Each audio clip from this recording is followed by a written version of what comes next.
The Biden administration has launched a probe after highly classified U.S. intelligence documents were posted online showing Israel's taking steps to launch a retaliatory attack on Iran. One document came from the National Geospatial Intelligence Agency, the other from the NSA, the National Security Agency.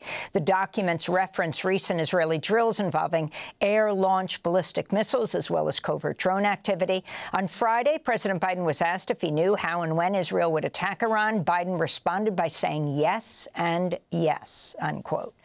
Iran has issued a complaint with the UN's nuclear watchdog over Israeli threats to strike Iran's atomic energy sites in retaliation for a series of Iranian missiles that were fired into Israel earlier this month. Iran's foreign ministry issued a statement today saying, quote, threats to attack nuclear sites are against UN resolutions and are condemned, unquote. This comes as a drone hit Israeli Prime Minister Benjamin Netanyahu's seaside home Saturday in the northern Israeli town of Caesarea. Netanyahu and his family were not home at the time of the incident, which caused superficial damage to his home. He shared this video on social media after the attack. Prime Minister, how is it going? Well, 2 days ago, we took out Yahya Sinwar, the terrorist mastermind whose goons beheaded our men, raped our women, burnt babies alive.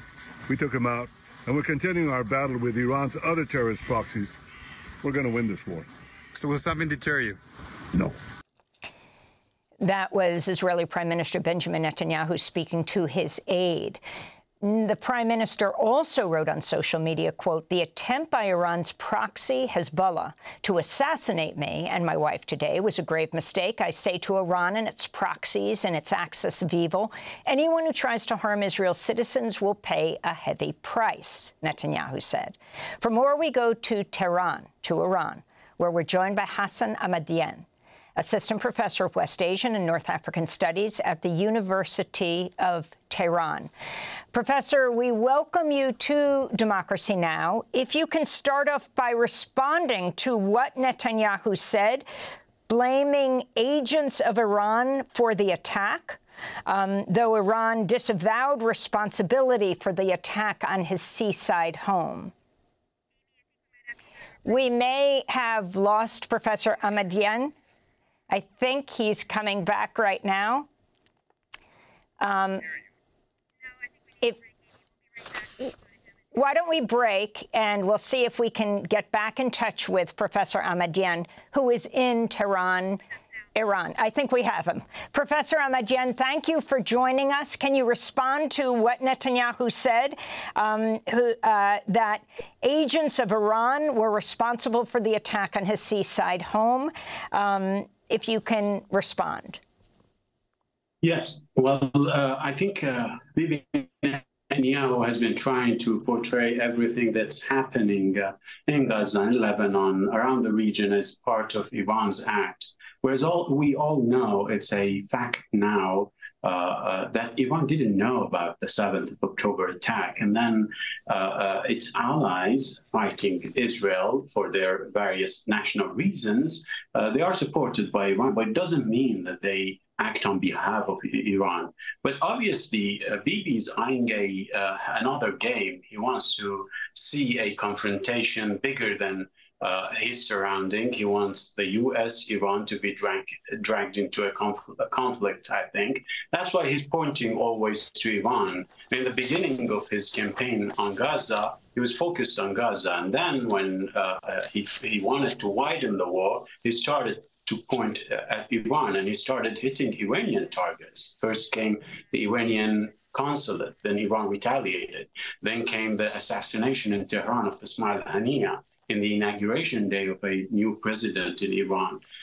Then Iran waited for a diplomatic settlement that Amos Hochstein and the Americans channeled to Iran that they are after, and they're using this assassination for a ceasefire there.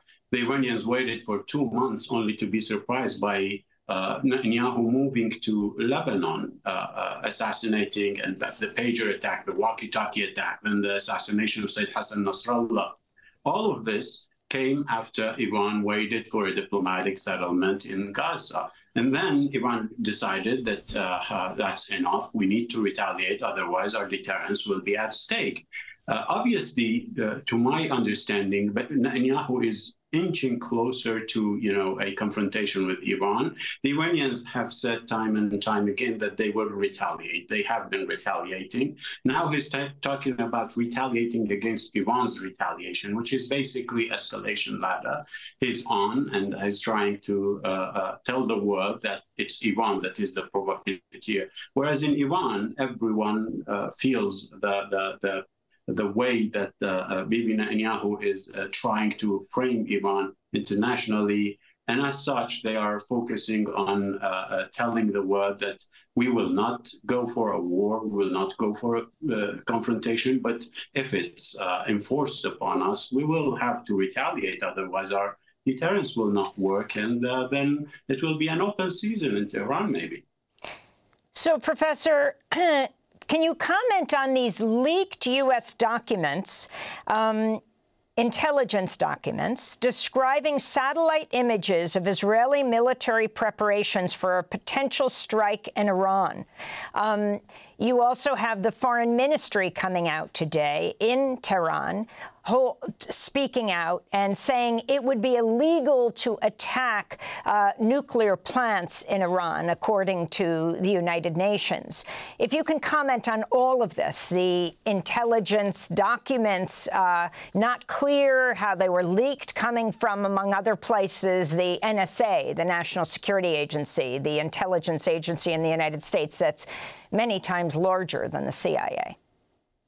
We still don't know what the intricacies of these leaks, but obviously, if they are intentional or not intentional, the leaking, it makes a difference. I mean, the messaging or the message of them being linked will be different.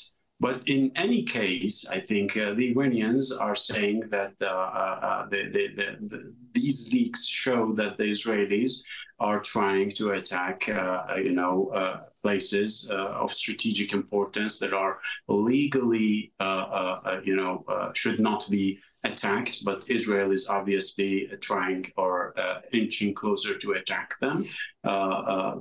It's within the Iranian, international or diplomatic reach, which the foreign minister and the president have been on the past few weeks, telling the world that we don't want escalation, but obviously the Israelis are coming to force it upon us, and we will have to retaliate. The legality of the issue is obvious. I mean, it's illegal as per international law to attack. I mean, the Atomic Energy Agency structure.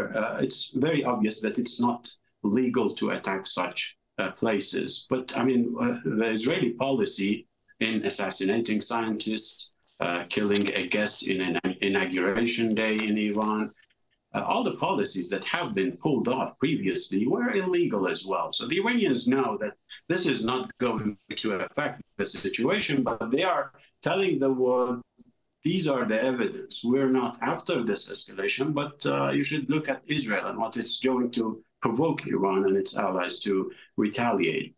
Professor Ahmadian, can you talk very briefly about Iran-Saudi relations and how that plays into this?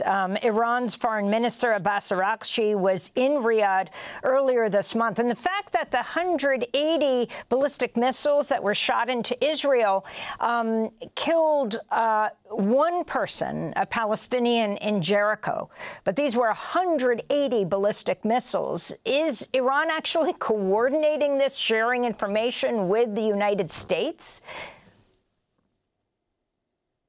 I'm not sure that is the case, especially the second attack that Iran, the retaliation that Iran did in October 1st. The first one was coordinated. Iran told the world and the United States and indirectly Israel as well that we will attack in this timing. It was basically a political messaging that we can beat you, we can hit you, but we don't want escalation, so don't push us. The second attack, for October 1st, was of a military nature. The Iranians showed their muscles, telling the Israelis, you're playing with fire, we can do this. Today, the message was that we can fire 7,000 missiles a day to deter Israel. But basically, the narrative is that we don't want escalation, but we are capable of fighting. when it comes to Saudi Arabia and the GCC in general, the Iranians are trying hard to keep them away from, basically assisting Israel, and also keep the warming up of the relationship between Iran and Saudi Arabia ongoing. The Iranians and the Saudis both have been pushing for a ceasefire in Gaza. The Saudis embarked on a diplomatic, campaign with the Europeans, with the Americans, for months now to stop the conflict in Gaza. The Iranians trying to push, saying that we don't want, that the Israelis are widening the war and that this will be catastrophe to the, it was a political messaging campaign, and also pushing back against Israeli provocation as the Iranians see them. Both have been basically met in the aim of stopping the Gaza war. And I think the relationship has been enhancing unexpectedly. Basically, the war in Gaza have brought Iran and Saudi Arabia, at least publicly and in the narrative, much closer than where we were when they were before the October 7th. And both, as I said, they are aiming for the same target, that is the stop of the onslaught on Gaza and elsewhere in the region. Hassan Ahmadian, I want to thank you for being with us, Assistant Professor of West Asian and North African Studies at the University of Tehran, speaking to us from Tehran, Iran, previously associate with the Project on Shiism and Global Affairs at Harvard's Weatherhead Center for International Affairs.